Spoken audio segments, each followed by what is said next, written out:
I was heading to work like usual when suddenly, a light fell from the sky and slammed hard onto the ground. I picked it up and realized it was labeled as a stage light. Instinctively, I looked up at the sky, but nothing seemed out of the ordinary. This was already the second time I had come across something I couldn't explain. Not long after that, a news report came on the radio, saying that a passenger plane had malfunctioned and some parts had fallen off, so I didn't think too much of it. When I got to the office, I would always sneak out to make phone calls, asking about a place called Fiji, a woman named Sylvia, but every time I got no information at all. One day, I saw a pair of eyes in a magazine. After making sure no one was watching, I quietly tore the page out. My manager assigned me to handle an insurance case on an island. To get there, I had to take a boat across the water. But deep down, I didn't want to go. Still, to keep my stable job, I went to the dock. I forced myself to walk toward the ferry, but I stopped beside a sunken boat.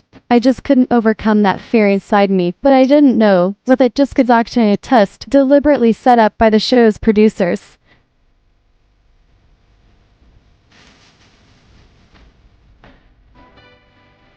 When I was a child, I got caught in a storm at sea with my father. He accidentally fell into the water, and I could only watch helplessly as he disappeared beneath the waves. That sudden permanent goodbye left a deep scar in my heart. I opened up to my best friend Marlon. I told him I wanted to quit my job and go to the other side of the world, to Fiji. But Marlon tried to talk me out of it. Money had always been my biggest problem, and the ocean was a fear I had never overcome. I fell into confusion and hesitation. When I got home, I told my wife about my plan, but we still had car loans and a mortgage to pay. Life was already tight. She advised me to give up the idea, and even suggested that we should have a child. Meanwhile, the audience watching on TV couldn't help but speculate. No matter what was about to happen, the cameras always cut away at the crucial moment. After that, I returned to my normal routine. Until one day, something unbelievable happened. I saw her in the street and looked incredibly familiar. It was my father.